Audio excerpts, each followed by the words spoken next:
There's a countdown. Oh, it didn't do the countdown. Let's do it. We're on. We're on. We're on. All right. So, hello, everyone that is joining us. I'm so excited that we are having this convening. It's very important that we're having this meeting specifically for our masculine center women. I think that there's so many different, mobilizing and organizing for VP Kamala Harris.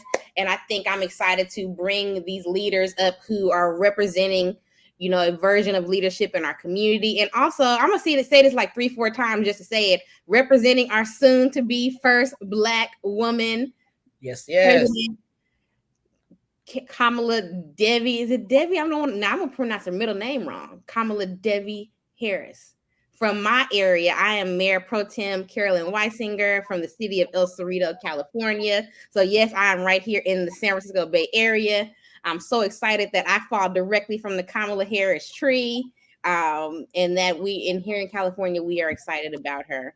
I want to go ahead and go around the room and introduce everyone, and then we'll tell you a little bit about what brought us to have this convening and talk about the presumptive nominee. Well, actually, she's the real dumb. Just to let people know, let's answer this question first, because I got this in my Instagram feed the other day. She's not even the candidate. I'm a delegate, so I will tell you the process from the California perspective. We have a lot of different people from different states, so every state has a different process of how they elect their delegates. Here in California, we did have to run on a public ballot at district congressional level as leaders of our Democratic Party of the state, and also party leaders at large. Once those were elected, normally what we do is that we go to convention and we actually vote. You've probably seen legendary clips from different eras of people actually voting at convention for the nominee. One thing that a lot of people didn't know, and I didn't know until we faced the situation that we're in currently, is that every year one of the parties ends up having their convention after ballots need to be completed. And what they've always had is a gentleman's agreement between which one will go late. So ballots usually drop for president. At least they start creating them in around October. And every year they'll switch who has the late convention. And usually the other party is amenable to I think they have to amend state laws in certain states to allow it to go forward. We know that we are in a very polarized politically time right now. And let's just say the other party was not being amenable to that gentleman's agreement. So what the Democratic National Committee opted to do instead is they did a virtual vote. That virtual vote happened amongst the delegates from each state between August 5th and August 7th. I was one of those delegates. And at that time, Kamala Harris did get the required number of delegates to actually become the Democratic nominee for president. So technically, even though we haven't had convention, she is already the nominee. What's going to happen on the first day of convention, which is on Monday, I will be there in Chicago, Chi-Town. We will have a ceremonial vote at the time that would have been the normal vote. It's still going to be raucous. Somebody's going to do something crazy. I hope it's not violent. But just for those who don't know or understand, that is a simple explanation of the delegate process. She is already our nominee. We no longer have to call her presumptive. With that, I'm going to go around the room and ask everyone to introduce themselves. Everyone has their title on the panel, but you can tell us who you are, what you do, and you can give us a short elevator speech about why you are personally supporting Kamala D. Harris for president. I'm going to start with, bro, I'll be honest, I'm not going to Kamala you. I don't never get the pronunciation of your name right.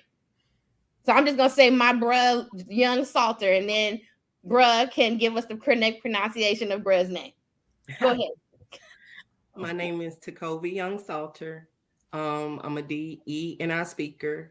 My pronouns are she, her, and I'm voting for her, Madam VP Harris, because she stands for everything that I love about this country. Her policies on economics and labor, healthcare, LGBTQ issues, things that personally affect my life. She's willing to protect that. That is why I'm voting for her. Thank you, bruh. I'm gonna next go to Brielle Winslow. I'm about to Kamala Brielle, your last name. Please give me the correct pronunciation of your last name. No problem. So Brielle Winslow Majet. My pronouns are she, her. I'm the deputy director at Garden State Equality, which is New Jersey's statewide advocacy and organizing organization. And I'm voting for Kamala not only because I also went to Howard, and she knows what it is, and that means she's on the right side when it comes to education. But my livelihood is on the ballot. And I have to pick someone who has permanent interest in my livelihood. And Kamala has shown up time and time again and proven that as a Black woman who also is an ally to my community, she's going to continue to make sure that I experience lived equality and fight for lived equality for me and others in the community. So got to go with Kamala. Thank you, Brielle, straight from Garden State. Next, I'm gonna go to is it Aja or Asia? Look, I'm getting everybody's name right because we not listen. Aja Lastar Owens. I like Aja. That seems more poetic, but it's Asia Lastar Owens. Thank you for having me. I am from St. Louis, Missouri. I wear a couple of titles, but I would definitely say I'm a community advocate, former councilwoman in my area here, ran for mayor last year, worked for Congresswoman Cori Bush as a staffer. So as someone who got into like local politics, I definitely think that one of the reasons I am supporting Harris is because like everyone that's already mentioned, I definitely feel like a lot of her policies align with me and my community, and I definitely feel like she's earned that spot. Even just being the vice president now, she was already in line should anything happen to the president to step into that position. So I definitely think that she earned her spot right now. So thank you. Thank you so much, Asia. I'm gonna say it right, even though the other name is more poetic. I'm gonna say it the right way. Next, I'm so excited about this panelist because we're here masculine presenting women. It is so few and far between that we have masculine presenting women in our state legislatures. So I am so excited to introduce and bring to the virtual stage Rep. Latasha D. Mays. Go for it. Good evening, everyone. Thank you so much for having me. I'm Pennsylvania State Representative Latasha D. Mays. I use she, her pronouns. I represent the city of Pittsburgh, but I'm originally from West Philadelphia. So I am a Pennsylvanian through and through. I've spent decades of my life as a national reproductive justice leader. I ran a nonprofit that I founded for 18 years. And at the center of our work very much was the health and well-being of LGBTQ plus women, femmes, girls, and folks. And so after doing that for almost 2 years, I always had aspirations since I was a child to run for elected office. I didn't know when, I didn't know what, I didn't know how, but the opportunity arose in 2022 for me to run in the seat that I represent now. And I'm the first woman to represent my district. I'm the first out lesbian to ever serve in the Pennsylvania General Assembly. And I'm really proud of that. And so what I know about Black women and folks is that we are trailblazers, ceiling breakers, way makers. And that is what our Vice President Kamala Harris has done. I mean, just starting from the fact that she's overqualified to be president is why I'm voting for her.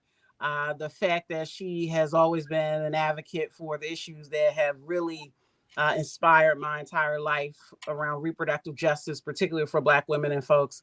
And she has been one of the greatest voices at the federal level for Black maternal health. And that's something I focused on in my first 2 years in office. And we and my colleagues, Rep. Gina Curry and Rep. Morgan Cephas, they're from the Philadelphia area. We came together to really elevate this public health crisis that has been going on for generations, but has only gotten to shine, I would say, in the last 5 to 7 years. And so to have a vice president who has prioritized Black maternal health and that moms and babies can come out of birthing experiences well and continue to thrive. That's why I'm voting for our now vice president, soon to be president, Like, can you imagine a president that centers the lives of Black women? And why can she do that? Because she is a Black woman. And so people talk about, oh, you know, why we just supporting her because of her race and gender. I'm like, that's the icing on the topping on the cake. Like, she's overqualified. Like, there's this hands down. Like, and this moment is pivotal. What she talks about in the campaign. Are we going forward or are we going backwards? And so oftentimes Black women are called in to clean up the mess, but she's going to do more than that. She has transformed this campaign already. It's been game changing to have her as our candidate. Why the energy go from all right to is up? Like, that was the difference literally overnight. Yes. And we see the outpouring and the groundswell of just joy, and also the vision and the passion to elect our vice president as the next president of the United States. Thank y'all so much for having me. I'm so proud to serve in my current role and to be a masculine of center woman as a very visible legislator in the Commonwealth. And I hope to, like our vice president says, to be the first, but to definitely not be the last. Thank y'all. Look, listen, I mean, I'm trying to get in our General Assembly, but enough about that. That's what this conversation for another day. Next, I'm going to bring to the virtual stage my other good friend, Tiara Craig from What's the L. You got the mic. Hey, y'all. So I apologize for being in the car. Took a little bit longer to get home than I expected, but I am Tiara Craig. I use she, her pronouns, and the founder of What in the L, partnering with Brielle, who you guys already spoke with. And we are to amplify the voices and endeavors of all things lesbian. And you say, globally. And you say, why vote for Kamala? For me, it's because it's not about the presidency. It's about, as Carolyn said, about, the school board and the local elections and different things like that. And I feel like if we are to make a change, it has to start there. And I think the pool is less tainted with her at the helm. I think that if we, reflecting on some of the alternatives right now, if we are to make change, if we are to ensure that our lives and the lives of those that come after us, those that are, other marginalized communities, we have to ensure that we take care of things locally. And I think that right now, she, her at the helm could help us do that. As an out Black, lesbian, disabled veteran, combat service disabled veteran, I do feel that some of the things that and the benefits and entitlements that myself and others, especially those who serve with me in the don't ask, don't tell generation, are better served under her leadership versus under any other alternative leadership. And that's just me. Back to you, Carolyn. Boom, you better kick it to me like we on a game show. All right, back to me. Last but not least, one of our conveners of this meeting, my other bruh, Amber Moore. Take it away. Or are you trying not to talk? You're just trying to sit behind the scene and run the... I'm talking. So yes, I'm Amber Moore. My pronouns are she and her. I wear a lot of hats. But the one hat that I wear today is stud health activist. So mine is more personal when it comes to why, because my parents are the reason why, my father is the reason why we are able to fight and we were able to vote. And I said it because he walked with Martin, he walked with the movement, he went to jail, all those things. And I want him to see that his work that he did and all those that walked with him, whether they're here or they're gone, it did not go in vain, and that we won't allow it to go in vain. And then my mother she taught me at a very early age, as a woman, I can do as a Black woman, I can do anything. Don't let nobody stop you. Don't let nobody tell you no.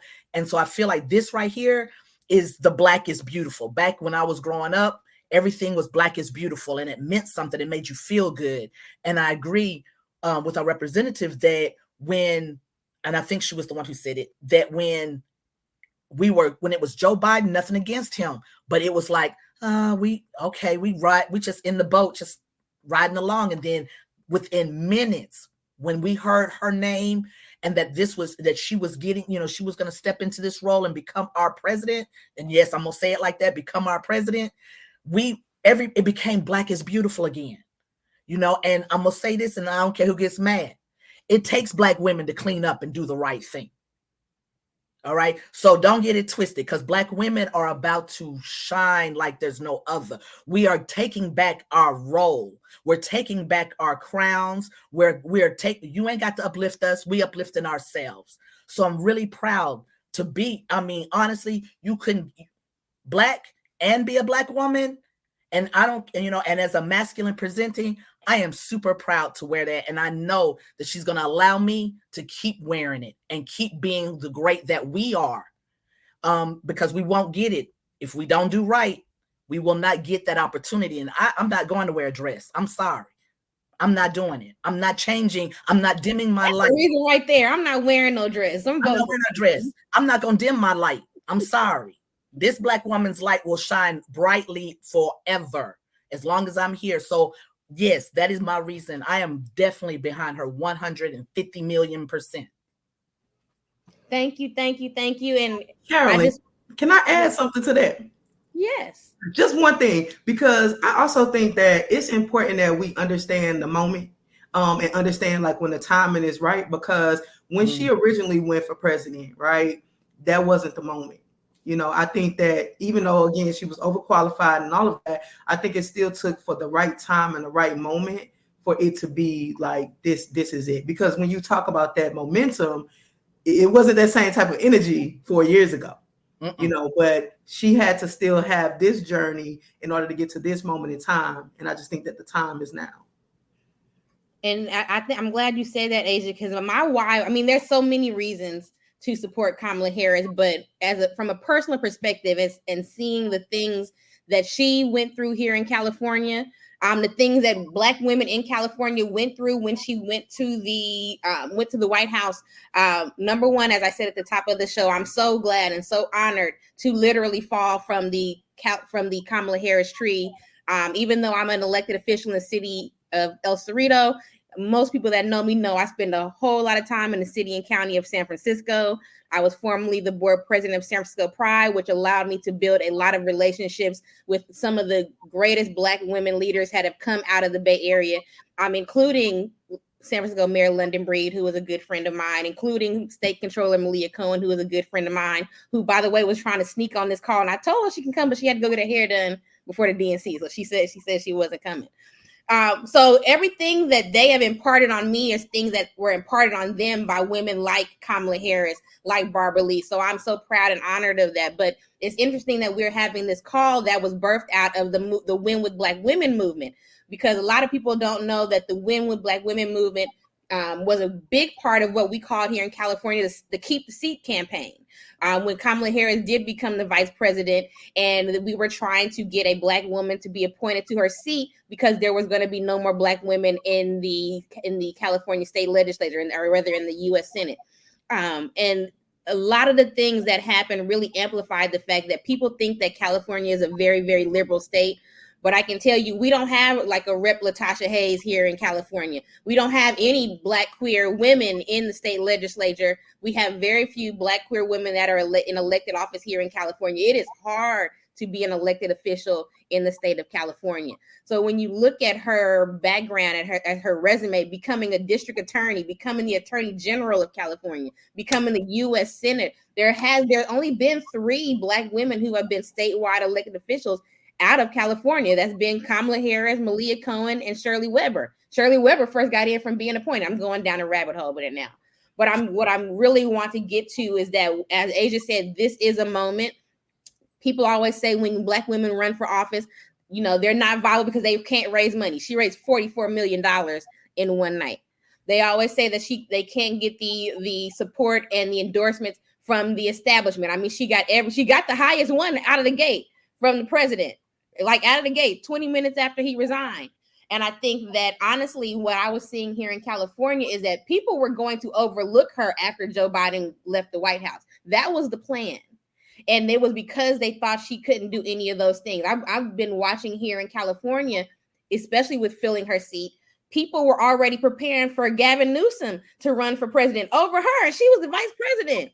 So the fact that she came into this moment, we'll say under duress, is not really, but we're going to say under duress. And she accomplished all the things that they said Black women cannot do to run for president is amazing.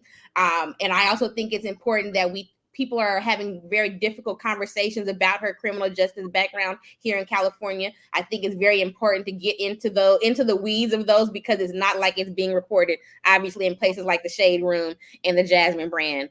And so for all of those reasons, I'm willing to ride with her wherever she go, even if it do get dark sometime. That's fine. That's, the valley of the shadow of death. I'm ready to go there with her to see a Black woman who I know who was raised here in San Francisco, who's going to prioritize LGBTQ people, because that's what she's had to do her entire career.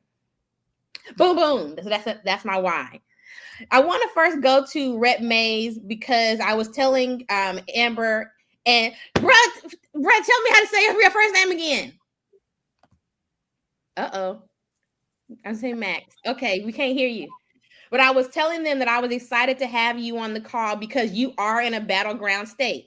And a lot of people don't understand the Electoral College, and they really don't understand when we talk about battleground states, when we talk about swing states. And I'm so excited that Kamala does have the energy that she has across the nation. But at the end of the day, she got to get your state and a couple of other states. So can you talk to us a little bit about what it's like being on the ground supporting her, and how people in the other states can support her as well in states like yours? Great question. So Pennsylvania is a battleground state because it is not, while it is largely a Democratic state, it's Democratic in its urban centers, first-class cities or larger cities like Philadelphia, where I'm from. Pittsburgh, where I represent my constituents, is a second-class city. But that it is the seat and core of southwestern Pennsylvania. Then you have central parts of the state, northeast and northwest parts of the state, where Black people live. I just want to be clear that a lot of people like to call the middle of Pennsylvania Pennsyltucky, right? Because it's the more rural area. But Black people, what I've learned for many decades, is Black people live everywhere. Black voters are everywhere. And so oftentimes we always overlook the middle, whether it's the middle of a state like Pennsylvania or the middle of the country. They call it flyover states. But at the end of the day, it's up for grabs. That's what a battleground state means. It means that Trump could win this state. It means that Vice President Harris could win this state. And while we lean blue, it could go red. And so battleground means we fighting for it. These campaigns are fighting to win not only the popular vote, the actual votes cast, but the 19 votes that Pennsylvania has. So there are 538 electoral votes across the country. I forget the number to win, but you have to have a certain number of electoral votes. And if you don't have them, you don't win. You could get the popular vote, as has happened in the past. If you remember the Gore election of 2000, where he won the popular vote, but he lost the Electoral College. And we remember the heartache and the heartbreak and the trauma of losing in 2016 with Hillary Clinton. She won the popular vote, but she didn't win Pennsylvania. And so if you don't win Pennsylvania, you don't win the election. And so there are several states that are like that. And some with the Electoral College, whoever wins the popular vote, whether you win by 1 vote or 100 votes, that candidate gets all 19 votes from Pennsylvania, where in other states it's proportional and it would be based on the percentage of your popular votes. So it's, Electoral College actually comes out of the origin is based in racism, as always, and slavery. And so many people want to abolish the Electoral College and let it just be a popular vote and call it a day. But the number of votes you get in each state is proportional to the size of your state. So it's convoluted, but that is how it works. So we need our vice president to win the 19 votes here in Pennsylvania and to battle for this state. And so that's a little bit around battlegrounds and what it means in the Electoral College.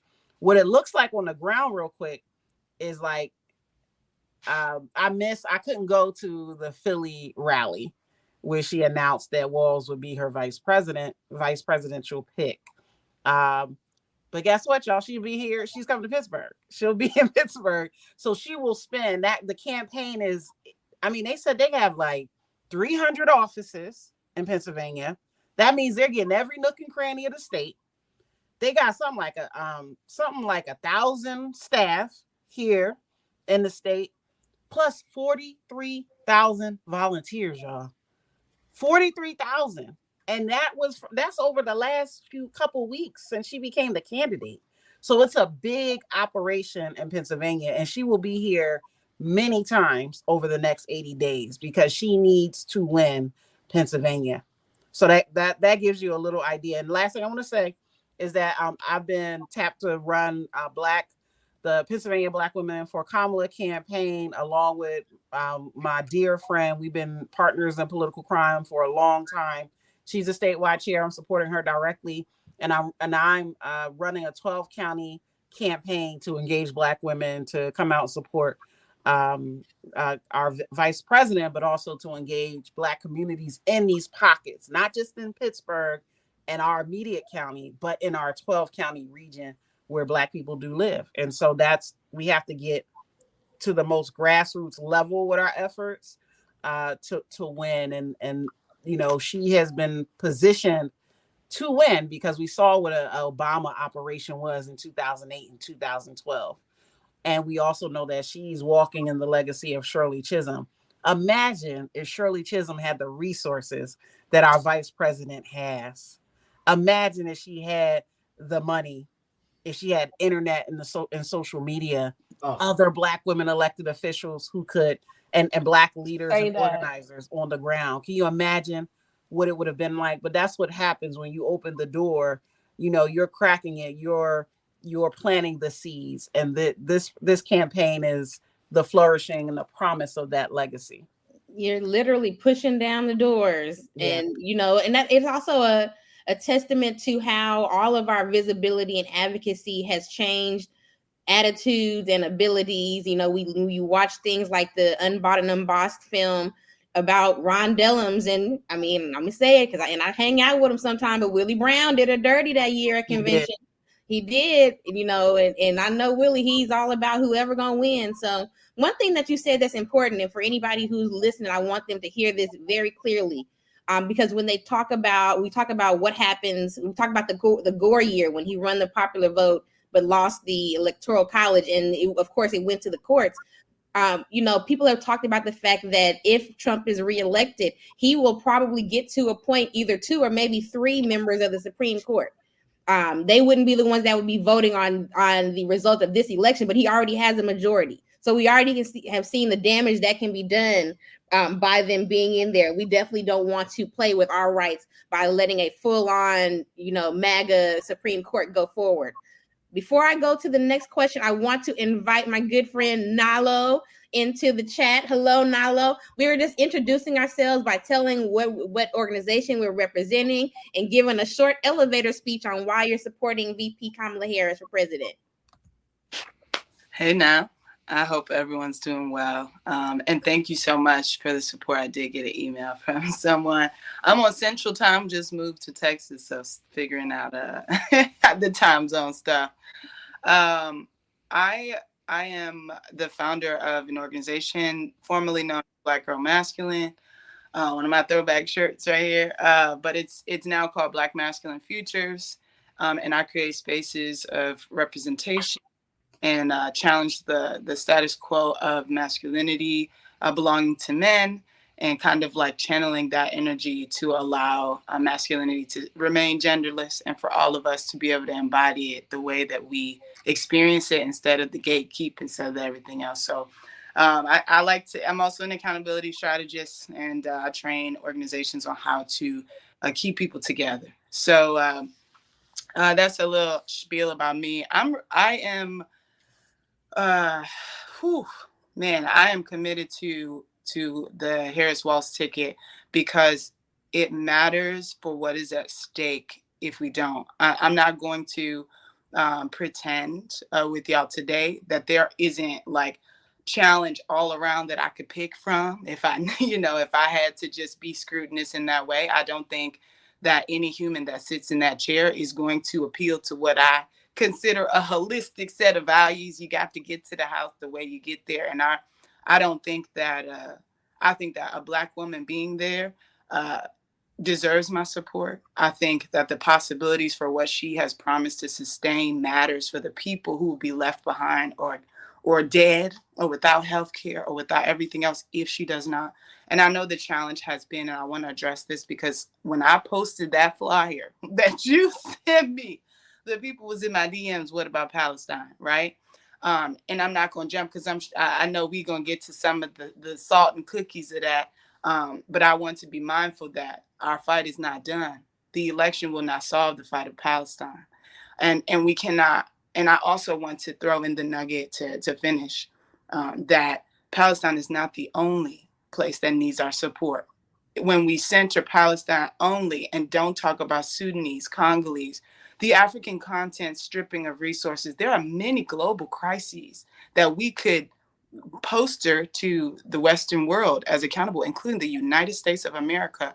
I do not think that needs to be the central focus for rejecting the power we do have to ensure that queer and trans people, elderly people, poor people have some have the resources and access that they need to make sense of new outcomes. Thanks y'all for having me. Thank you for being here. I just want to say I'm so excited for this panel because some folks I've just met, some people I've known for a while, but I've met everyone in a organizing convention type space where people were just out there being fabulous and being leaders in a way that people do not always see masculine and center women. So, I mean, and the names that I'm going to drop this is for identification purposes. These organizations do not specifically support Kamala D. Harris. But some of these people I have met at Creating Change, some of these people I have met at Butch Voices when that was around. Some people I met I met Rep Mays at CBC. So, that's all doing the political thing. But still, we didn't expect to see each other when we came in that room, and there we were. So I'm just excited to have all y'all together. Before we get into the discussion, I want everyone that is watching to know we're going to drop in the chat, both here on StreamYard and on Facebook and YouTube, wherever you are watching this. It is a link to support Kamala D. Harris. Campaigns are expensive. I've seen a lot of people who don't really understand financing in campaigns. Like, why they keep asking for money? Every time I turn around, it's a commercial for money. Somebody keeps sending. I ran in a city. El Cerrito has 25,000 people. Just in El Cerrito alone, it cost me $8,000 to send out mailers and to get literature to drop on people's doors. So I can only imagine how much it costs legitimately to run a campaign. You heard what Rep May said about all the offices that they have in Philadelphia. None of those people work for free. I know because I'm trying to get on the staff. Okay, you got to pay for the space. You got to pay, and they paying real salaries. They're not paying baby salaries. They paying real salaries. So we're dropping this in the chat. This is a way for us to support Kamala Harris for president. And also, this is a link specifically for us, so we can go back and say, look, masculine center women was dropping dimes for Kamala. We about to make $1 million like the white dudes for Harris. I don't know if we're gonna do $1 million tonight, but we can try. We might get some ballers in the audience. So let's go on with the conversation. And I don't want this to be a quiet conversation. So feel free. This is Real Boys Talk. I've only done it with Amber a couple of times, but I know that people just be talking and like really getting into it. So I don't want nobody to feel like they got to be quiet behind the screen or nothing like that. But we want to get into some of the different policy positions of Vice President Harris and some of the things that we think that are going to be important having her in the seat of president. And of course, the first obviously one would be LGBTQ protection. Protections. So advocating for comprehensive protections against discrimination. What would you all say is the point of view of masculine center women when they're looking at her record previously as an elected official and to the future of how she will be able to support LGBT community folks? Anybody want to come off mute? Go ahead and answer. I'll jump in real quick. And for me, it's two things. It's identity politics, because masculine identified women look different. So in the policing spectrum, in an employment spectrum, in the healthcare spectrum, masculine identifying women are, when you say it's a health issue, it's an LGBT issue. But if you funnel further down as a masculine presenting person, you're policed differently. Your healthcare is different. The fact that you get healthcare and then the treatment that you get, your employment is different. So, that for me, the identity politics of it all, and then reproductive health. Specifically, we know that repro health is a huge issue because white women have been waving their repro justice flag around. But in the masculine identifying lesbian community, like we still, not me specifically, want babies, and we want to birth our own babies. But then just having gynecological health services, having respect when we are seen, having people ask the right questions about our reproductive health, our sexual health, having the ability for our partners to have alternative ways to get pregnant. And if we don't want to get pregnant, the ability to adopt or foster, because in a lot of local areas, it's blocked because they don't allow same gender loving folks to adopt or foster, which puts a lot of other Black, youth, teenagers stay in the system, in that pipeline. And I can go on and on about that, foster to prison pipeline. But I think if I were to say two things for masculine identifying women specifically, is identity politics of it all and the full spectrum of reproductive health for reproductive and sexual health for masculine identifying women. So y'all know I want to get right in there on that. Thank you so much for pointing out that the piece about our health and our well-being. So that's been the space I've been in. And I just want to make one kind of adjustment to what you said about reproductive justice, is that reproductive justice comes from Black women. So white women are raising the flag around reproductive health, reproductive rights, and these concepts around being pro-choice and reproductive freedom. They speak generally about all women, and they're generally talking about themselves as white women. But reproductive justice comes from the genius of Black women. So I just wanted to adjust that a bit, because, the ability to win on any political or legislative or policy issue around reproductive health rights or justice has come from Black women and femmes and girls and gender expansive folks. So the conversations we're having right now in this campaign on reproductive justice, you notice sometimes they use reproductive justice, sometimes they don't. Reproductive justice comes from Black women and is about Black women and women and folks of color. And so that, again, for me, is everything. We're living in a post-Roe world and a post-Roe v. Wade society.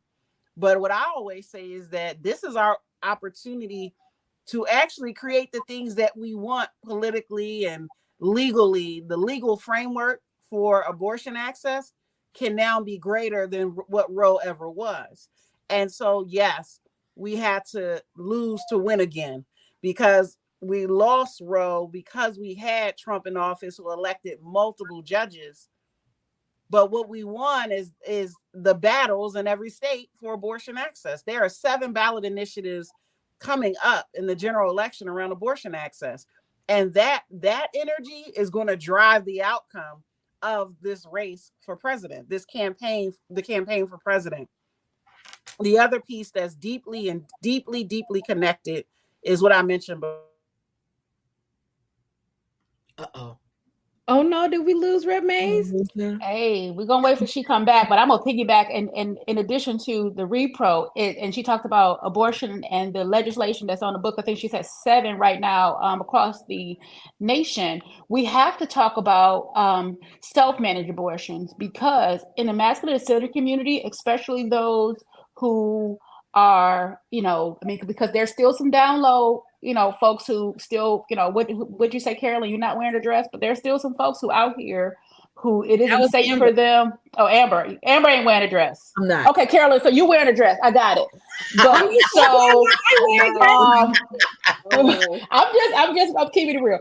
So, I mean, it's still the folks who don't have, it's not safe for them to be their authentic selves. And if they do become pregnant by their male partners, they don't feel comfortable going to the traditional Planned Parenthood or abortion clinic if they are so happen to be in a space where it's legal. So then there's the choice of self-managed abortion and the community around that that's not talked about, to me, enough. And then we talk about reproductive justice again. Black women have higher occurrences of ovarian cancer, of cervical cancer, of PCOS, of all of these endometriosis, all of these other reproductive illnesses and diseases and ailments that, especially, masculine identified, our bodies, because we do different things, sometimes our bodies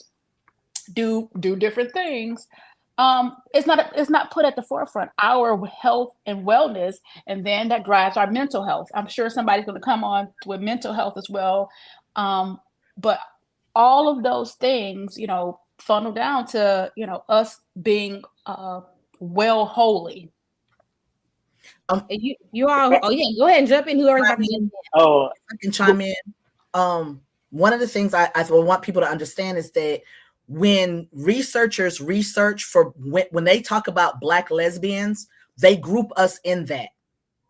Okay. And we can't be, and it's nothing. I understand. Yes, we love women, but we have a certain, and this is research that my organization, Real Boys Talk, did when it was a program to find out, because in Atlanta at one point, there were doctors getting masculine presenting women in their office with stage 4 cervical cancer, stage 4 breast cancer. And it was alarming. So there was an organization that these doctors talked to.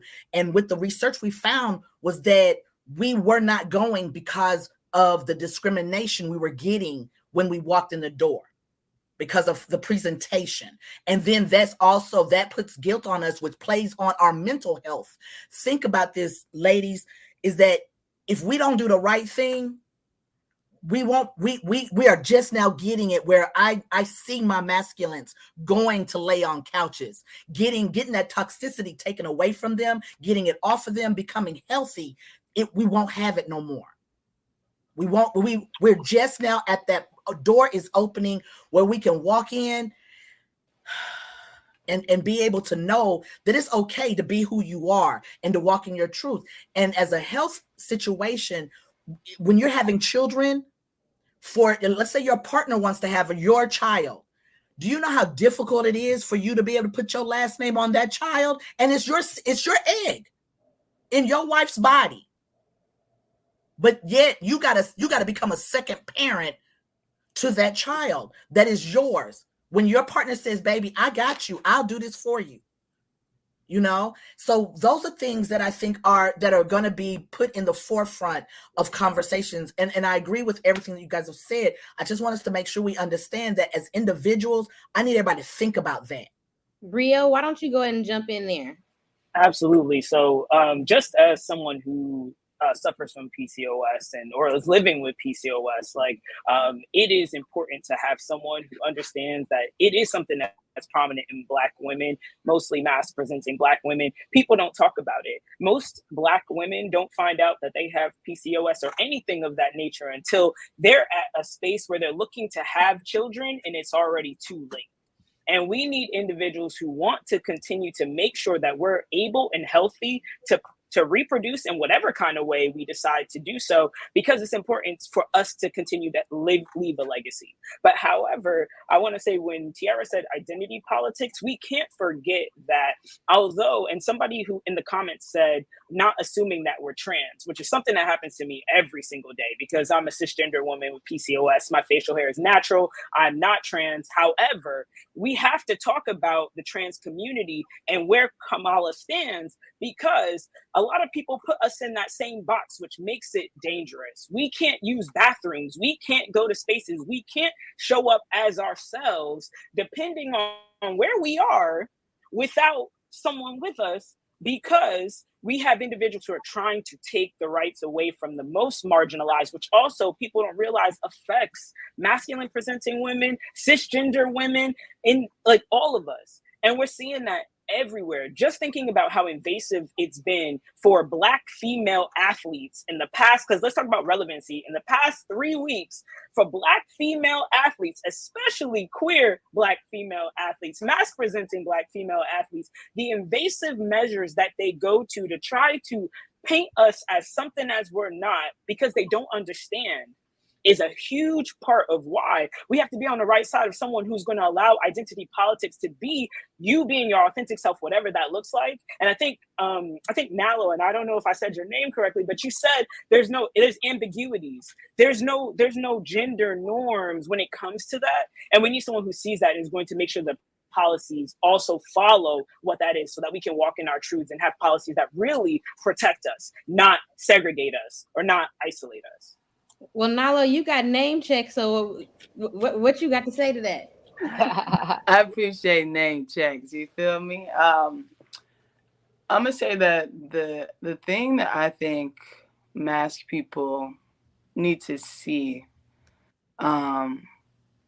especially from Kamala, or the reason that's a very a support that we need to back, I think, is because, one, we in a bipartisan, we don't really have the layers of options that, and it's like, it mind boggles me. Like, I almost have to laugh to not bust out crying here, because when you think about it, it's such a liminal identity to be a queer masculine person. People are projecting all sorts of things on us, and you get men who's trying to rein the leash back on us to figure out if we really who we are or whatever. And then you got, everything about what it means to take care of a body with a vagina or a reproducing body is a high femme culture of marketing, doesn't include us. Like, even when we think about womanism, feminism, like, it's pink. It's the t-shirts, the balloons, like, it's all surrounding a particular level of men accept this visible representation of what a woman is. And I want us to degender woman such that when we do any campaign for women, people need to come find some of us. And that's what I want to see from Kamala. I want to see Kamala be mindful that she used to look like, I mean, y'all know that one picture that's circulating. Look, there you go. Real got that joint up. I'm just saying, like, and it don't even matter if you are queer. Like, think about it, basketball players. Yeah, basketball players, athletes, all types of, they get masculinity projected onto them. Our protection is valuable for the sake of the impacts that it has on all women. Similar to trans women, right? Like, we transcend so many variations of normalized identity that I think people grow uncomfortable with, and I think we need to be on the side that allows more possibility. Project 2025 saying what it say, y'all. He said what he said. You feel me? Like, I'm trying to figure out what we're doing here. Like, I understand all the ways that we need to check a person out and make sure that they values is they values, because this is a money game. You was just talking about that. You got to have some money and some influence, and the people with the money that's giving it, you got to be willing to do what they want you to do. You know what I'm saying? And I feel like there's such a balance, and I can't imagine what that's like for Kamala as a Black woman also. So I think for me, I want to be mindful that all encompassing of what everyone has already said, and that I think generally we need to be more included in the process of women's rights, of reproductive rights. Like, y'all not thinking about us because you like, oh, you're not allowing no whatever in your body. You don't even know. I'm not saying I'm allowing. You guys told me that the other day. He said, you don't know what I be putting up there. When I say we, I don't gotta separate myself from the we, because I'm saying it's community persons that look like me that do take it, leave it, receive it, turn it around, flip it up. And I'm cool with what you like, baby. Pleasure center is whatever you need it to be. And I don't, and I think that it's important to actually see what that looks like. Get to know my masculine, get to know us rather than projecting, the culture of manhood onto us and making us some pretend identity. I want to see Kamala make us real in the way that she also has us part of what policy making looks like, what healthcare looks like, all of that, because I'm just not seeing enough of us around the political space in that way. I saw you come off mute, Asia. Go ahead. Yeah, no, I think just to kind of I agree with that, what everybody is saying. And I think one thing about, especially Nala, what you were just saying as far as understanding our masculinity, and even just looking at everybody that's on this panel right now, we all represent different types of masculinity. Yes. And, and so how we look and how we show up, one, people always are going to make assumptions about us, period. We don't get the luxury of being like a feminine presenting woman to where if we're in the workplace or if we're in community, if we are anywhere in public, people make assumptions about everything about us just because of the way that we physically show up. They may assume that we want our pronouns to be he, him, or them, they, they will probably make those assumptions. And Brielle, I'm glad that you brought up even about PCOS, because that's something that I personally deal with as well. And so even when you start to learn even more about that, about how some of hormonal wise, some of the testosterone that you have naturally in the facial hair and things that, you might not necessarily want that, but that's just something genetically that you have. So, people may assume that because you present masculine energy, that's something that that you're choosing to do.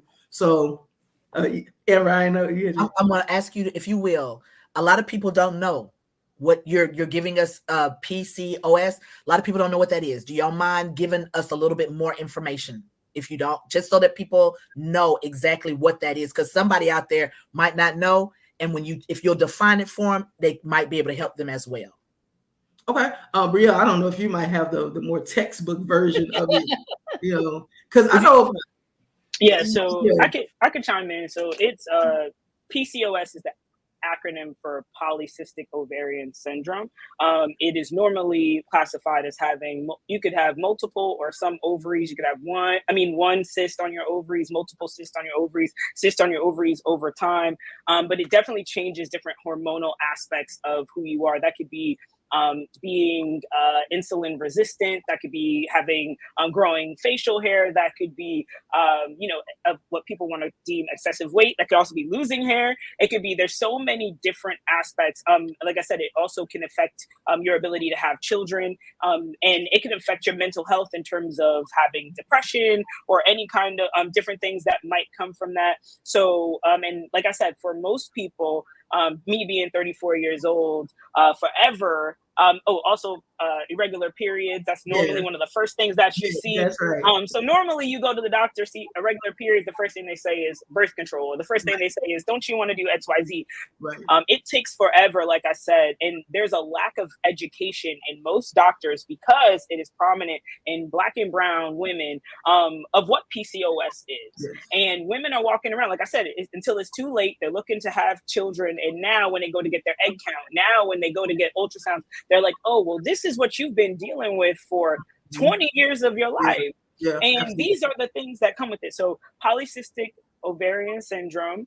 And if you need some resources, we can definitely get some or send them out. And if people are looking for them, but there are so many individuals who are out here. I have a TikTok that talks about PCOS. You should, that we can talk about more and learn more about what it is. Absolutely. And I thank you for doing that, guys. Okay, so now we go back to our regular program.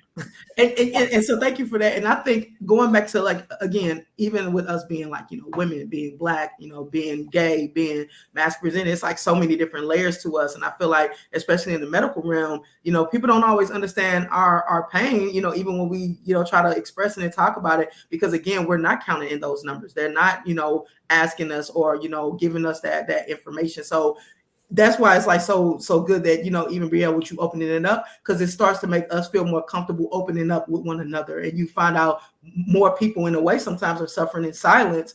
But until we do get that support and those different type of policies that support people like us, and then even just to start to see us more in politics, because understanding that we also got to get more involved in the politics that create these policies that reflect us. So until then, now we're having this conversation about why we're supporting Harris.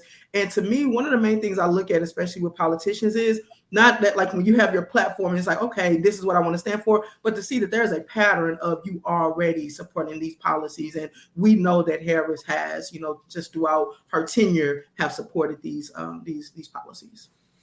And I want to kind of throw out there, we've talked a lot about healthcare, but in the realm of LGBTQ rights, and we know that there are a lot of things that are governed by the states, but some people don't know that there are some things that states still have not reversed on their books. So right now we have in California, and forgive me, y'all, I forget which proposition number it has been assigned. But basically, even though we do have the right to marry as LGBTQ folks in the state of California, there is actually a ban still on it on our constitutional books because of the language that was used. And, the great fear is that even though we do have this proposition on the ballot here in the state to actually overturn that and make sure that LGBTQ marriage still remains legal, we go back again to the ability that the president has to put those Supreme Court justices in place. Because we talk about Project 2025, but a lot of these things have been going on. This has been a long game that the Republican Party has been playing. So when they got those justices onto the Supreme Court, they used, even though I'm sure he thinks he did it himself, Trump was a ruse to get that portion of their plan complete. So if they come back, if we get more justices on the court that are going to make a nationwide, that can be done by the Supreme Court. If someone does another reversal like they did of Roe, all it takes is for someone to decide to be the face of the case, and they have those things in the canon. This is a plan. The only way to stop that plan of actions and cases that they have that are going to reverse rights. I was watching, I think, MSNBC the other day, or maybe listening to a podcast, and they were talking about these sit downs that they had done with folks in battleground states about Project 2025. And they said when it comes to Project 2025, the difficulty that they find is that people believe that the things in that brief is so unrealistic. They believe that their rights are so set in stone that the things that are in that policy brief can never happen. It's hard to make it real for them. Mm-hmm. But if you think about it, we thought, and even Brett Kavanaugh said, that Roe was settled law, and look at where we are now. So I just want to remind folks that, that goes to the president and, in their ability to appoint. But I always remind people, like Tiara said at the top of the call too, we're trying to get you to vote for president so you remember to vote the rest of the ticket on down, because we need you to vote for your state reps as well. Max, you've been real quiet over there. Did you get your mic fixed? We can't hear you. Oh my goodness. I know it's killing Max, because we know Max is the burgundy politician. Can Max put it in the chat and we kind of read off what they saying? I'm gonna jump in there. Oh, go ahead, Nala. I'm sorry. No, I was saying, since Max can't verbally speak, can we get it in the chat and somebody read? I want to hear what they guys say. She gonna come back. Oh, they popped back. Okay. Came off. I was gonna say, we gotta skip them there. I'm gonna go piggyback real quick off what Carolyn said about I really didn't know about California still having get you. I'm telling you, but it's about education and access also. As I stated, it's not just about getting Kamala as a president. Yay, we get Kamala as president, but we know the president, an executive order expires at the end of your term. Legislature is much more difficult to change, right? So it starts with our, local elections. And again, access and education, they're moving their chess pieces strategically to control the messaging in our local areas and communities. They're leveraging their resources to spend their money on the local elections and putting their messaging out there, whether it's right or whether it's wrong. So, for us, we have to ensure that the leverage that we have right here with What in the L, Real Boys Talk, Garden State Equality, and all of the other organizations that are represented, to ensure that we're using our collective voices to educate our community, right? Educate our community and then do what we can do to provide access. because if without education and access, who we elect for president really doesn't matter, because it's going to be the same old song. Continue. I mean, I'm gonna be a real bit controversial. I'm gonna say everybody thought when Barack Obama became president, it was like, oh yeah, but we know that some shit didn't change and some shit got worse, right? So we have to ensure that we go back to the grassroots, go back to the door knocking in the projects, go back to the free clinics, and just sit there and have conversations with folks who go to the Boost Mobile spot where all they doing is TikToks and whatever, but meeting our community where they are, because they not all here with us, they not all on social media, they're not all reading Project 2025 or listening to a podcast. It's only 900 pages. You know what I'm saying? I'm reading Barack Obama's book right now. It's 600 pages. These people are not reading their whole lease contracts, let alone Project 2025. Oh. Like, come on, like keeping it real with people. You better say that. Okay. Can I? Okay, go ahead, Max. We still can't hear you. Type it in the chat and we'll read it out. Oh, there you go. Okay, y'all can hear me now? There we go. Yes. There we go. We hear you. Let's go, Max. Okay. And I work in telecommunications. Jesus. So I want to say this when it comes to our LGBTQ protections, right? I abruptly married my now wife in 2016, right after Trump got elected. And the reason being is because we were so scared of what was going to happen to our right to get married and for her to take my last name. That's scary. That's scary. And to think that same rhetoric is being displayed right now 100 times worse. And we still have people falling for this. You don't think this man don't want Handmaid's Tale in America? Do we not see this? Hello? Do we not see the disrespect for women, for Black women? Listen to what he's telling you. He's giving it to you straight. And you still have those people who are right behind him. And unfortunately, my barber, my former barber in Atlanta, she voted for Trump in 2016. She voted for Trump.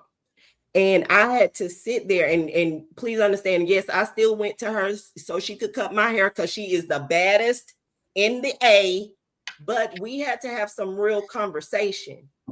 When you went into those polls and you voted for him, you voted everything against me. You voted against the fact that I'm Black. You voted against the fact that I'm a woman and you're a woman. How about that? And a woman of color. And you are of Hispanic descent. Come on, y'all. Come on. And we use the term woke, but I'm going to need for some people to wake up. Our lives are on the line as Black masculine women. Our lives are on the line. Our mental health is on the line. It's already bad enough that we are not taken seriously when it comes to our health, right? On a social ladder, let's be real. On a social ladder, we are the bottom of the bottom. We are Black, we are women, we are queer. And we're different because we want to be men, right? Which is a whole nother conversation. But let's be real. We on a social ladder, we are at the bottom, but we make the most impact ever. Who started this movement? It was Black women who started this. Yeah. Black women started the call to action. It was Black women who did it. And right behind them came the Latinos, the Asians, the queer, the white men, the white women. We've never seen anything like this before because Now people are really opening their eyes and seeing how dangerous this man is. And to be honest, and I'm talking to my pro-lifers here. Y'all was okay getting rid of abortion, making abortion illegal. Y'all was okay with it. But then guess what? Y'all realized it was affecting your families. It started affecting your household because your husband can't get you pregnant and you got to go see Planned Parenthood and gyno and you got to go get IVF, but you fail to realize that went away with abortion too. So now it's affecting your household. That's why now people are so riled up, because back then, yeah, we need to have these babies. Okay. But guess what? Y'all forgot what else was attached to that too. IVF, reproductive rights, all of that stuff. You can't even get a shot anymore. Your doctors are scared to get sued, to lose their medical license, their livelihoods. They can't even take care of us anymore. That's why it's important to vote. That is why it's important to understand what these people are talking about. I said my piece. So I'm gonna add on to that. You extra time because you have been, Mike had been broke so long. I'm gonna add on to that because we being real, correct? We being real. And if for those who don't know, I'm put the disclaimer out there. Real boys talk. We get real because we're adults. And feel free to use colorful language. Yes, and I am all about the colorful language. But here's a thought. When my father was walking and wanting and fighting for us to have the right to vote, there was the KKK. They were burning down, they're burning churches, they were burning crosses in people's yard. We don't see that, right? None of us on here have ever seen that in our time, right? But guess what? They told their kids, they said, oh, we can't do that anymore. That's not effective. So what we're going to do is I'm going to make little Johnny here. You're going to grow up. You're going to become the police. I'm going to let little Susie here or Miss Margaret, Marjorie Green Taylor, you're going to grow up and we're going to put you in the government spot. So that's where they are now. But guess what we're telling our kids? Oh, let's be like Sexy Red. Hey, let's go out here and let's do these crazy things. Let's be all into this entertainment. Hey, let's do a diss track against somebody. That's the shit that has got to stop. Because it's they going, please, let's be real about this. People are looking at us and going, they're not paying attention. So let's go over here and we can take this away, we can take that away, take that away. Do we all understand that the Civil Rights Act has not been signed? It hasn't been signed. So today, any day, they could say, you, Black people, can't vote. I need people to hear what we're saying. And this is not, and I'm not just talking, mass presenting, get off your asses. Because they're going to take it away. You want to be sexy. You want to be all stud. You want to be all cool. You want to be all cool. You want to be masculine. You want your masculine energy to come to the forefront. Then you got to vote. You have a person that will back you. She will support you. And I agree. We got to put more of us out there in the political arena. And we have the voices that can do it. Many of you are on here as panels that are going to do it, have done it, and will continue to do it. But guess what? You need us who are sitting around digging up our nose or finger up our asses to get off of them to help you do it again next year. This ain't a one-time thing, guys. November, yeah, we've been saying, and I know people tired every year every time we get ready. This is the one, this is the life. We're gonna die if you don't vote. But shit, it's the truth. It's the truth. Every single one. Think about it. 2020, Joe Biden. 2016, Donald Trump. It should have been Hillary Clinton. 2012, Barack Obama almost didn't make it. 2008, he had to fight to get it. Before that, 8 years of W. Then before that, Clinton, that was shaky. Then before that, Bush won. Like, we've been fighting for, I don't know how old y'all are. I'm 45. And I remember when I was I'm about to tell y'all a real Louisiana country ass story. Okay. When I was 5, I'm in DeRidder, Louisiana. My teacher, she decided we was going to do a fake election. We was going to do a fake election where we got to vote. And I was so proud to go home and tell my great grandmother that I had voted for Ronald Reagan.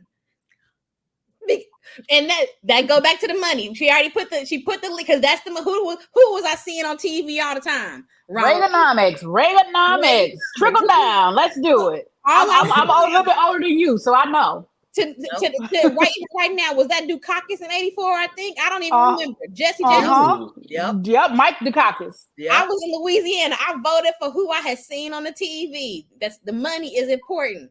I want to go to our next, because we are past the top of the hour. Y'all in the late time zones, and we got a couple of. I don't think we're gonna make it through all the issues, y'all, but I want to kind of roll some of them up into one and see if we can tackle them, because and if not, guys, we will do a part 2. Oh yeah, and everybody's gonna want to be on that end of this conversation.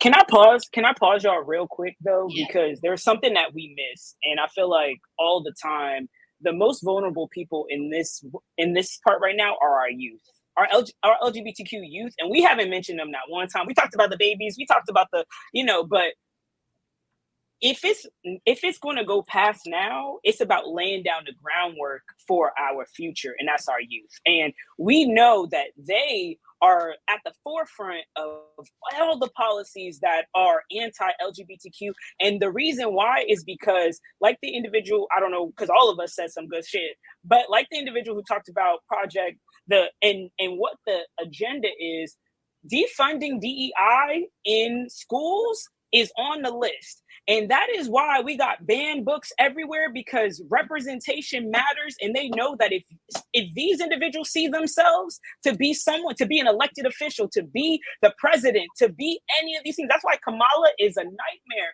for all of them, because for us to see ourselves in a space that breathes success, you can't stop us. And they're trying to do that in our books. They're trying to do that in our lessons. They're trying to do that in every space. And for me, as like I said, 34-year-old, I didn't have a Black mask presenting woman that I could emulate to know that this is who I'm supposed to be. So when they take Audre Lorde out of the books and we can't see our auntie who paved the way, there's not going to be a future, because they're trying to silence us in every single way that they can. And when we bring it, how we bring that back to Kamala is that, and I started talking about Howard, when you go to HBCU, they put representation in every lesson you get, even if it's with numbers. So Kamala knows how to protect education to make sure that the individuals that follow us also see themselves in a future. And we have been conditioned not to do that as Black individuals, as women, and as queer individuals. So we have to make sure that we protect the freedoms. And I think Tiara said access to education, because that is what's going to continue to allow us to have those protections after Kamala is our president. So I just had to talk about the babies. Thank you. I want to pose this question to both Asia and Rep Mays, because it goes back to what you were saying as far as the youth. And someone on here talked about the lack of awareness, and it was Amber talked about, masculine centered women getting involved, getting off your ass, getting educated. One of the reasons that we wanted to have this call is because we were seeing, especially across the internet sphere, so many of our mask presenting young women, especially the young women, who are attaching to a lot of the toxic things that were coming out of the mouths of Black men. And that is unfortunately something that we have seen, all of us have seen for years, for decades, for generations, as far as, our younger folk. I don't know. I've never figured out how to verbalize this. If it's feeling like a certain type of masculinity is more accessible to them, feeling uncomfortable in school, so not, wanting to be with the boys playing out on the street instead of like sticking to school or whatever that is. But one thing that I've experienced, and this is why I wanted to pose it to Asia and Rep Mays, because one thing I experienced as an elected official is that I don't want to say people were paying less attention to policies or to my policies, but I would get a lot of young people who were just solely talked about seeing me on a billboard in a suit. I would get people calling me, telling me that their niece or somebody said, I saw Auntie in a suit. I mean, it was me on the top of San Pablo Avenue in a green suit. So both of you are, mass presenting. Rep Mays always got the fly hat on. What do you think as far as this representation of making sure, the 100 black men always say, what you can see is what you can be. We Right. wanted to create this space where you have politically involved and educated masculine center women saying you can be this too. Have you all experienced that in your time as elected officials? And I want to add, before you answer, Rep Mays, I want to add for y'all to also answer on the backside of that, just because I think it's in tandem. But and also on top of that, what do you say to the masculine people who are so used to things happening to us because of the lack of representation that we don't know that we can do things for us and that we are also capable, right? Like, how do we make that accessibility start with what we believe about ourselves? Absolutely. And one, thank you for this incredible conversation. I do got to jump off and get back to my baby because it's late over here. It's past my bedtime. I think. But and I'm sorry if I cut off earlier, and I look forward to another conversation too. One of the first things a supporter asked me, he said, it's like he's more of a creative type, but politically tapped in, and I knew he was a culture maker who could really influence support in certain spaces of the Black community in Pittsburgh. He said to me, "Do you really think you?" As he and I didn't take it as an offense. I just was like, I couldn't believe that was his first question, but I wasn't offended. He said, "Do you really think that this district and this community is ready to elect an out, dark-skinned, masculine presenting lesbian to be their next state representative?" And I had a moment, a nanosecond of doubt, but I turned to him. I said, absolutely. And if they're not ready, they better get ready. And so what I know people respect above anything is you being yourself. They respect that more than anything you could say to them about your campaign platform, what you've done, who you are, what you're going to do. They respect you for being yourself. I know and understand what my presence means in a General Assembly that I'm the only person like me who has ever walked through those halls as an elected official. And so there is more scrutiny. One of my elder Black legislators, he said people are going to be very interested, intrigued, fascinated by you and your life. And I'm like, why? I'm just me, but it matters for us to be there as Black women. There's only 13 of us out of 253. One just resigned, unfortunately won't be replaced by another Black woman. So now we're down to 12 out of 253 legislators. My presence makes a difference for Western PA because I'm only the second Black woman ever elected from Western Pennsylvania. The first is our Congressmember, Summer Lee. It matters to be a LGBTQ woman in a same gender relationship who is also masculine of center. So I haven't always presented this way, but for most of my adult life, I have. On my campaign, somebody was like, I mean, I will vote for her, but she creating gender confusion. Oh. I was like, what? What does, of all the things you heard this volunteer say about me, that's what you focused on? Because I was sharp and had a hat on? But being yourself is the greatest gift you can give yourself as a person, but also as a leader and a candidate and someone who's in an elected office. So I know people pay attention to what I do, what I say, what I wear, more than they do any other woman, any other queer or trans person who's elected. And I've, but I've also championed issues that impact Black women across all gender presentations or identities. So that kind of throws people off too. But I continue to show up as myself. It's important for young, queer, and trans folks, youth to see us, to know us, to connect with us. Because for many of us, they've never seen anyone like us in a position of visible power. And that makes a difference for generations to come. And it's across the board, whether they're identifying as young women or girls or non-binary or masculine, regardless of gender. I mean, it's rare to see Black people, Black women, and Black queer folks in elected office and political power. And I think that matters the most. But we have to cultivate them too. We have to be intentional about hiring them on our staff, hiring ourselves on our staff, providing those internships, or even just mentoring, I'm doing a mentoring circle now. I never saw myself as a mentor to people, but how will they know that they can run for office if they never have the opportunity to run for office or work on a campaign or fundraise? And so it does make a difference. I don't see enough queer Black youth in the state house or come into the Capitol or being in these spaces. These spaces are still very white and male. Even if they are queer, they're still very white and male and of a certain age, which is like 50 and older. No shade to people 50 and older.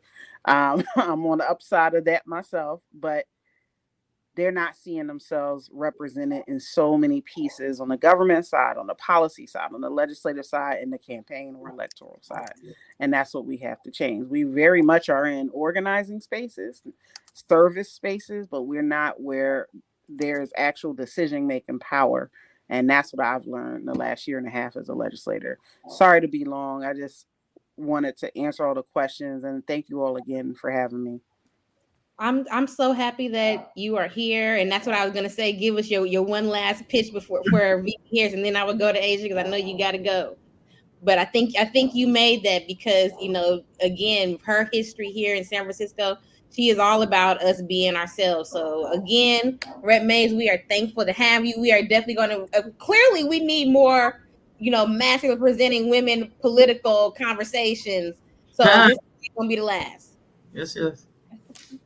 And before you leave, I don't know if she already left, but to the rep, listen, I just thank you for being present and being in that space, because what we do is we do open it up for more people to follow behind. Somebody got to be the first, but thank you for being and showing up as your authentic self in those spaces. Thank you. Absolutely. And I just want to lead in first with saying, before I got into politics, y'all, I am a poet. I am an artist, and that's where I knew you from. I didn't even know you. I was like, I know. When you brought up Audre Lorde, I gotta say, my favorite quote. If I don't define myself for myself, then I will be crunched into other people's identities of me, fantasies of me, and eaten alive.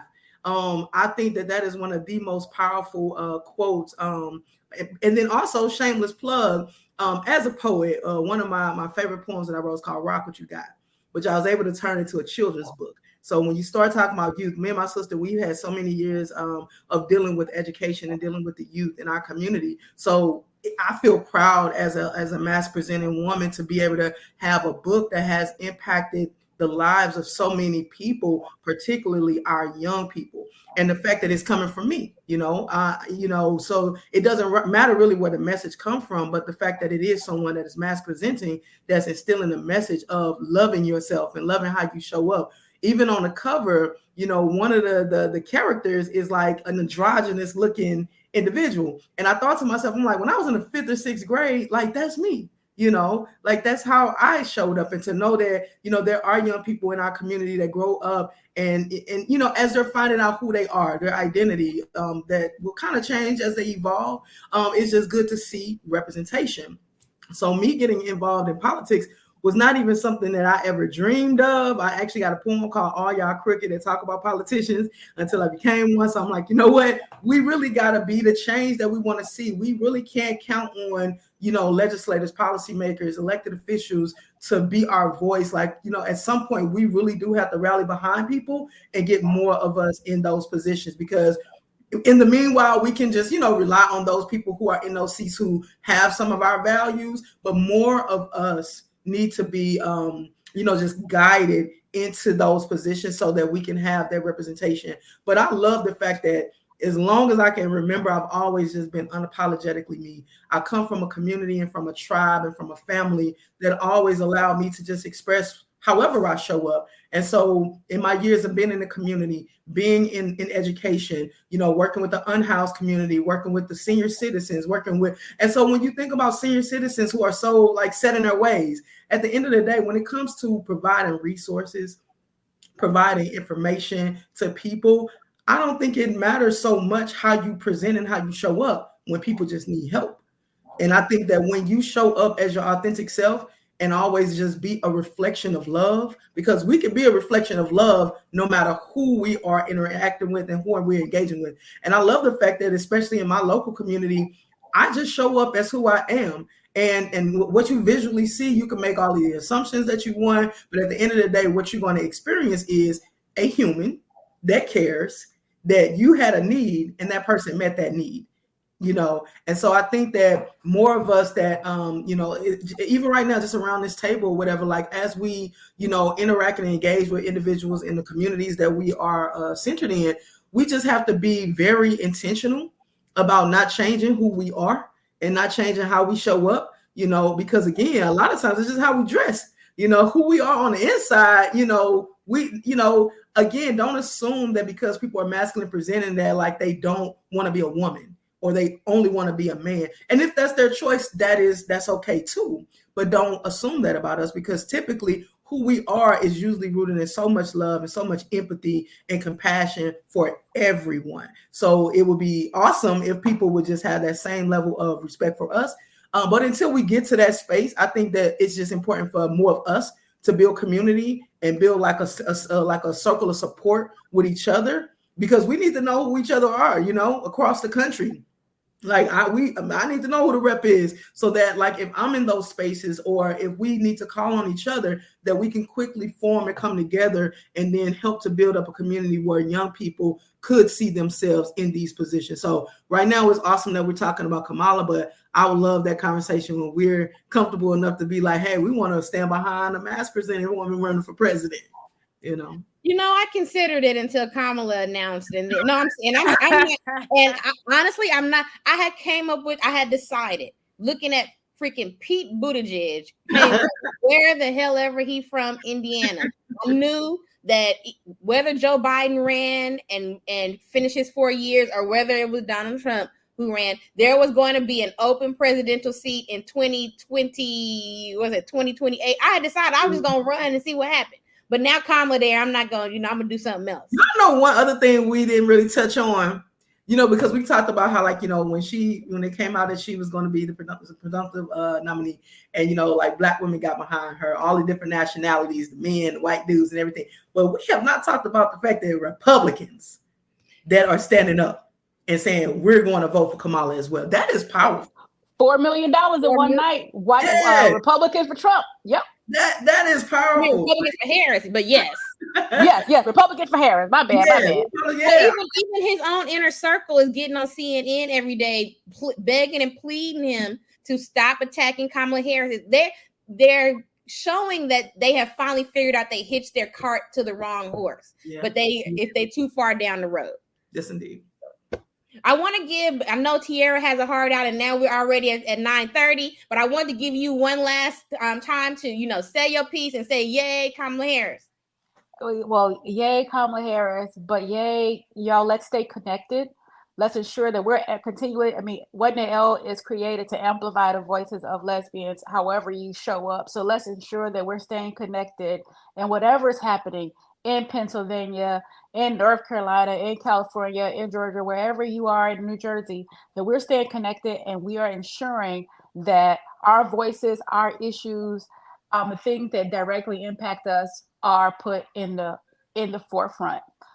Yes, we're going to continue to do this, and I will be a staunch advocate and continue to wave my Kamala Harris flag. But I also want to ensure that we have continue to educate our youth. We continue to educate our elders who say that it doesn't really matter. I've been through this. Continue to educate, and doing your part. Continue to show up authentically as yourself. Again, I'm Tierra Craig on all across social media. I'm Miss Tierra Craig on Gmail. I wasn't at Tierra and wasn't. If you want to contact me, you can contact me. But let's ride this thing till the wheels fall off for us, because we are about to be the ancestors, y'all. So we have to continue to pave that road for others, to be the example, to be the change, whichever cliche you want to throw on it, y'all. It starts here. And if we don't do it, who will? Right? If not now, then when? Amen. So don't leave us yet. Don't leave us yet, because I want her to do her plug. She'll be at the LGBT Greek weekend. She is doing a workshop. Please come and find out what is it? What is what in the L? What in the L? Please, it is a workshop. It is on Saturday. I believe it will start at 31st. Yep. Georgia State University Student Center. Yep. Mm-hmm. Yes. So please, I'm hoping both of you guys are gonna be there.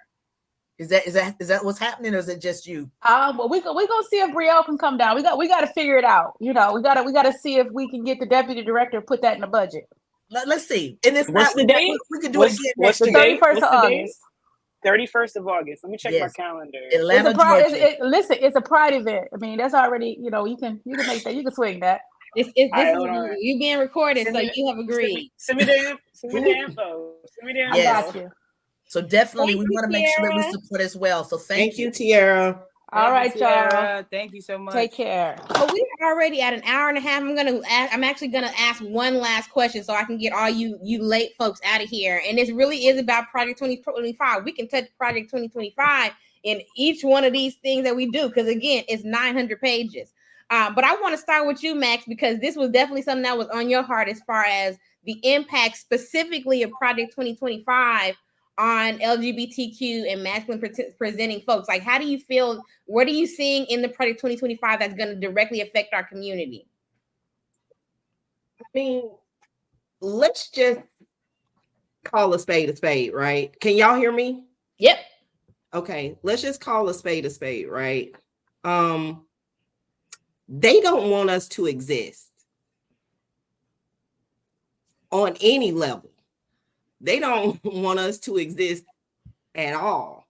So it's a very dangerous concept, right?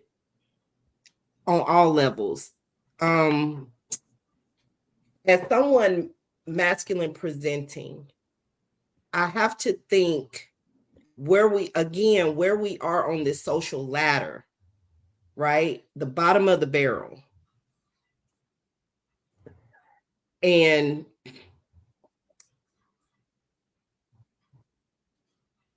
we are perceived and even have been told that we want to be like Black men,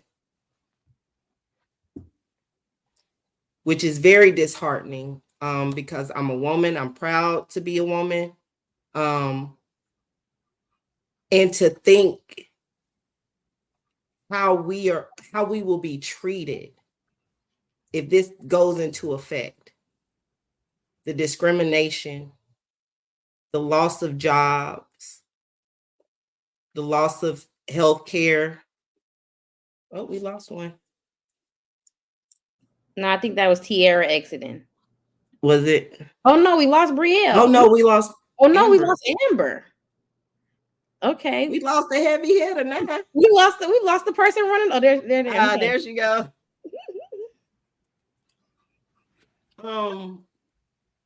I have not gone through the whole 900 pages of this thing. And to be honest, I'm scared to go through it. I'm scared to really, really deep dive through this thing, because there are people who wrote this and believe this for real. I'm not only scared for me as being masculine presenting, I'm scared for my brother who is also trans, my friends who are trans. I'm scared for my femme lesbian women, my queer women who are no labels. I'm scared that it will be hunting season on our lives. We've seen it before. The insurrection just didn't happen out the blue. That was something that was in, they spoke about it before it even happened. They told y'all what was going to happen before it even happened. And you have people who are talking about, if she wins, we will take our country back by any means necessary. What you think that means? What do you think that means? So I don't put it past anyone to be extreme, because we've seen it happen before. And I am pro 2A. Anybody who know me know I am pro 2A all day long. But I also understand what needs to happen in this country. Those type of people don't need AR-15s. Because again, by any means necessary, if you can go to the Capitol and break in and threaten the lives of our elected officials, kill police officers, kill themselves, destroy and vandalize something that was built, our democracy was in jeopardy that day. What you think gonna happen if Project 2025 get through? They're gonna do it, and they will have immunity from doing it. They just passed it, right? Didn't they just say President? Well, they passed it for him. They have it. He has promised in 2025. I'm just saying, but it's a possibility that it could happen. We have to think. We have to think on the far, far extreme of this thing, because we've seen it happen before. You have to think like that. You have to, and for the individuals who make excuses for him, who make those excuses for them, who say it's okay for him to stand there and disrespect that woman the way he has, y'all ought to be shamed too. Y'all ought to be shamed. It shows your character. It shows your morale. Because if you can't call out your people, then what good are you? You a yes man? You a yes man for real? I'm gonna need somebody to say no sometime. I'm gonna need for some people to say, this ain't right.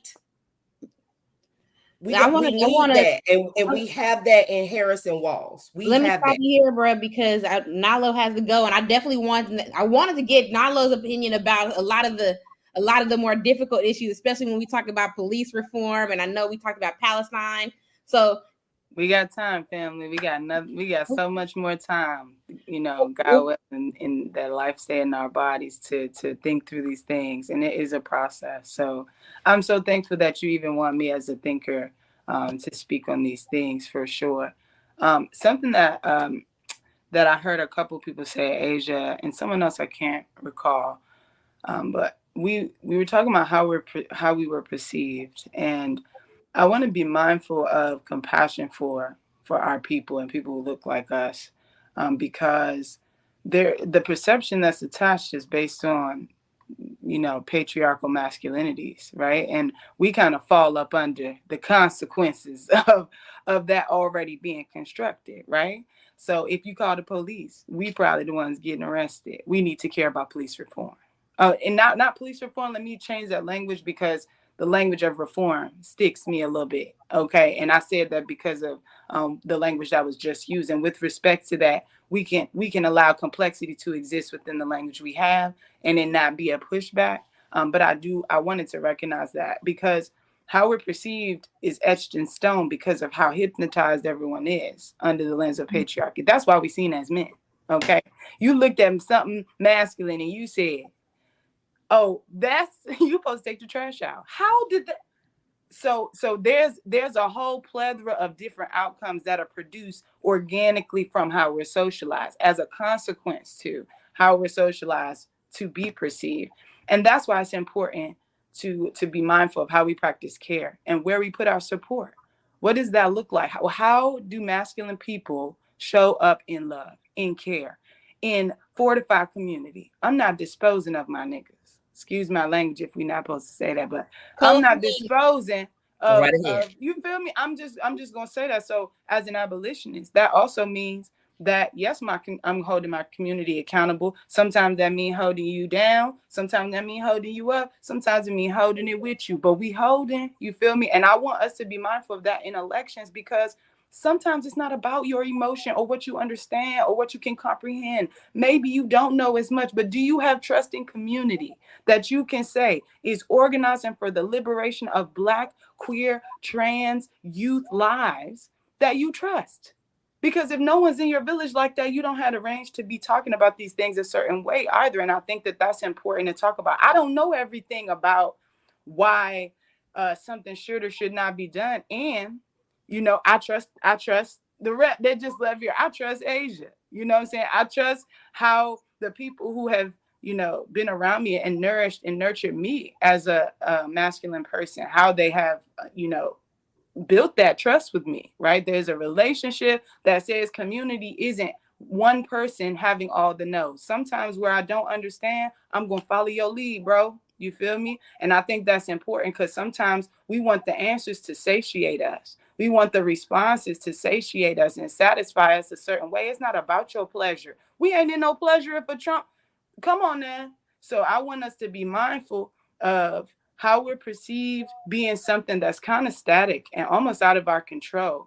We know who we are, and we always going to be battling being sifted through the lens of patriarchal masculinities, right? Mm-hmm. Because it takes time to normalize us being the people we are. You know what I'm saying? How we practice care is important because masculinity, patriarchal masculinities have bred and abused and enacted violence, right? So we are just another level of branding to that, to people who cannot see us as a nuanced representation of what masculinities can be. And I think those things are important for this election because Kamala needs all versions of our, community standard to be above how it makes us feel or what we 100% are experts on. You ain't read no book, but you want to understand something? I want us to be more mindful of how that accountability rests with the effort we've put to be in community, to come to these meetings, to be on a call like this and hear what we got to say, right? And I think that that's important because, that representation, matters so much. And when I did my TEDx talk at LSU, this is what we talking about. It's a reason why they're not showing, queer masculine and lesbians with facial hair from PCOS on a tampon commercial. You feel me? It's a reason they not having us in pregnancy ads. It's you know what I'm saying? We don't fit the imagery. And I think that what matters is that we still know that there's a role that we play. We're not going to look like they want us to look because they want us to be consumable by men. They want our bodies to belong to patriarchy the way that they think femme ones do. And I'm saying that is not enough to get our support, right? We are here to be practitioners of a forwardness that allow us to have more visibility and room. So I wanted to throw that tidbit in there, and I'm always down to come through and talk through these very complicated strategies and how we trust each other in the midst of a world that has made us feel like individuals. This election needs togetherness.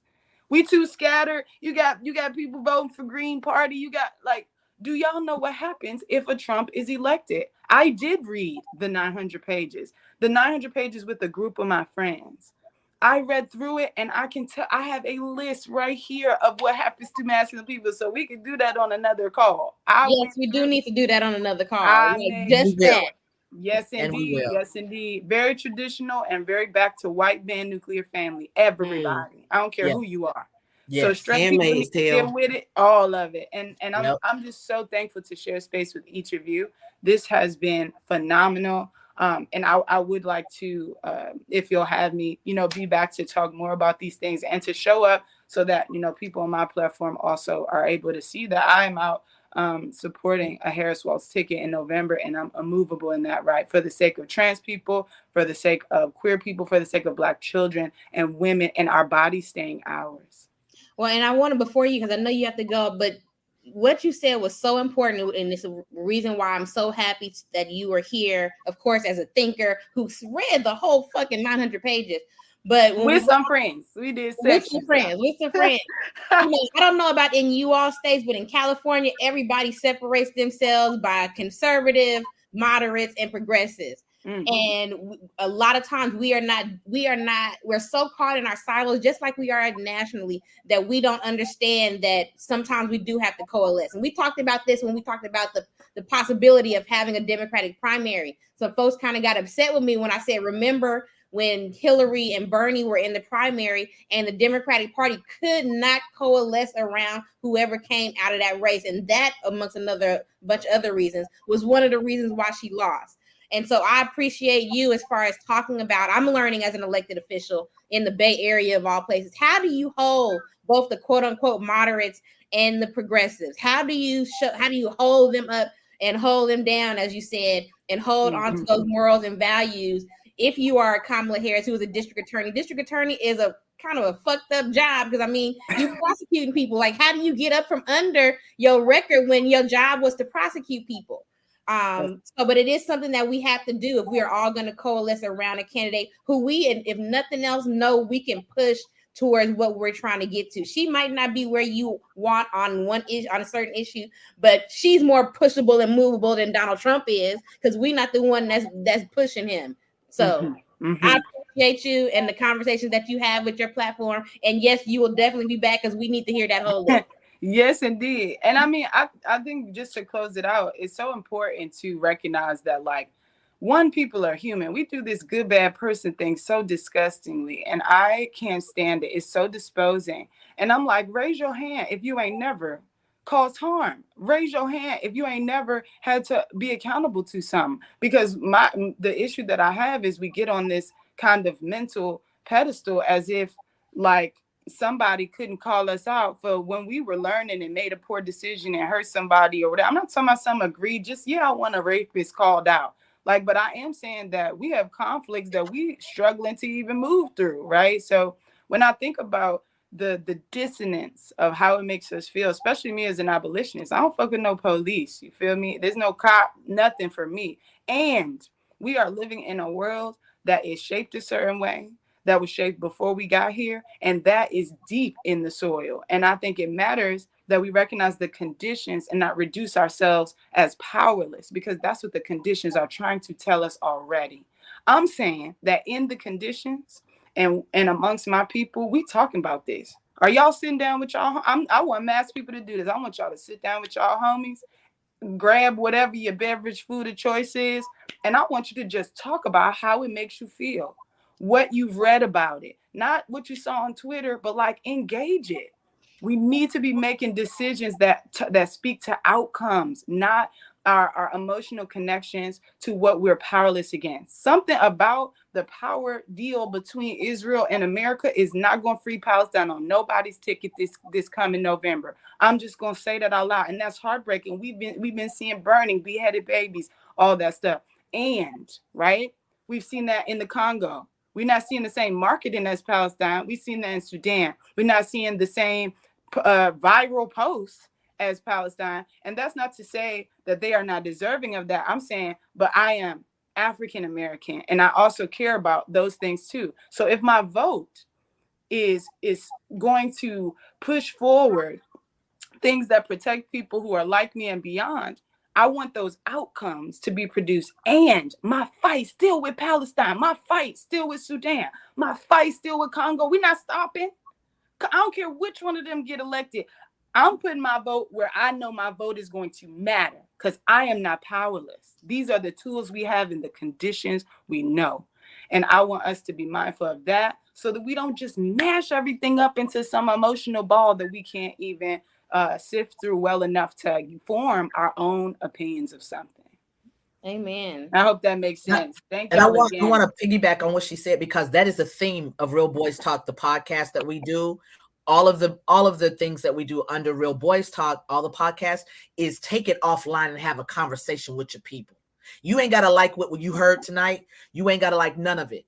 I'm gonna have to check that out. But at the end of the day, you need to take it out there and have another conversation. Tell your friends why you didn't like what you heard here today, or tell your friends what you did like here today. Because that's why I love that you literally said what we say after every show. Love so it. Thank you. I'm glad that someone else also sees that this is not the only time to have this conversation. Mm-hmm. It's when you're hanging with your friends, have this conversation. So thank you. Absolutely. Appreciate Thank you, y'all so Mama. much. Big love, y'all. See you Talk next to you time. soon. Brielle, I'm trying to be friends, so yeah, go ahead, DM me right quick. I just wanted to throw that shameless plug. I was like, hey, I this got person, you. the energy. Look at my name on Instagram. Okay, it's let the me same see as how to what you spell see it. It's here. kind of small. Find me. BRIELLEMAJETTE. Is it all together? Yeah, whole thing. Brielle Winslow Majette. Just find Got me. it. If not, Okay. I see I got you, you. homie. All right, y'all. All right, Thank you cool. so much. Yes. Big love. Have a good night. Thank you. Brielle, I want to bring you into the conversation. We at this point we just chatting because we didn't lost half our panel and everything. You know, it's all good. It's all good. Everybody said everything already. The only thing I could say is that Takovi, you said something, and you said it's happened before, but I want the people who are listening and the people who will listen to this, if it's being recorded, that it hasn't happened before. It's happening right now. Anything that's a plan, an agenda has a plan. And it starts from a jump off point. And all of the things that are listed in Project 2025 are happening now. What it wants to happen is on a grander scale, on a grandiose scale. They want a simpler path to make that happen. So when you think about, like, one, changing reproductive rights to define what sex is, biological sex, already happening in legislation across the country. When you're thinking about rolling back DEI rights, you're already having people in DEI spaces, whether that's federally or in colleges, universities, losing their jobs. It's happening already. When you're thinking about just reproductive rights in terms of Roe versus Wade, it happened already. When you think about what religious school settings they're giving vouchers to individuals to go to school so that they're not going to public schools where they have to teach things about slavery, have to teach things that inclusive curriculum, have to teach anything that goes against what the agenda already says. And I feel like people who are saying that it's not going to happen, that's because in a blue state, New Jersey is a blue state, there is no such thing as a blue state. At any time, if you do not vote locally, if you do not vote, we have been talking about, and I know we were just talking about police officers, people don't realize if you don't vote in a local election and vote for your sheriff, then it happens top down. All of those things, vote for your school board, vote for all of those things that are really what's impacting you. It's deeper than that. However, if we don't do those things, we've already seen the trajectory of Project 2025. It's already happening. But we need to stop it, and we need to come up with systems and solutions to ensure that the individuals who are not at the table create tables so that policies and elected officials represent those individuals who need a seat at a table and having the ability to discuss whatever it is that we need to not survive, which is what Black queer women in particular are doing, but to thrive. And I feel like we won't do that unless we build community. So that's it. So I'm going to, unless my bros are opposed, we're gonna kind of wrap it up here. I want to give everyone one last opportunity, and not only because we just need to keep saying it, because some of these people is out here again in the Twitters, and then I'll be seeing them in the shade room comments acting the fool. It'd be our boys. So one last pitch for Kamala Devi Harris. We're gonna do this again, but go for it, bruh. Oh, did Brielle hang up? Yes. Yeah. She put it in the she put it in the chat. She had to jump. Okay. It's just us now. Yes. So I'm gonna say this. I really feel like, and that's okay because we're gonna close it out. This is not a one-time shot, guys. This is the future of your children, your grandkids, your nieces, your nephews, cousins, your family. And the uniqueness about this world or this country is that it's not there's no one definition of what family should look like. Yeah. That's the cool thing, is that you make your family however you want it to be. There's some people that have extended families. There's some people that have, y'all are my family. We don't have Jacoby and I are cousins, so yes, we are cousins. So, but my bros, they my family, y'all my family. So I think we have to look at it. If you can't find any other way to look at it on that level, or you can look at it on your wallet level, your money. If you're trying to take care of your family, it's going to be harder. It's going to be, because see, your job that you have now, you might not have the job because of the way you present. And because of what you do. Because if DEI stuff get pulled, a whole lot of people going to lose jobs. This man's looking to get rid of the education department, the FBI, the CIA, all these things, because he knows that affects him.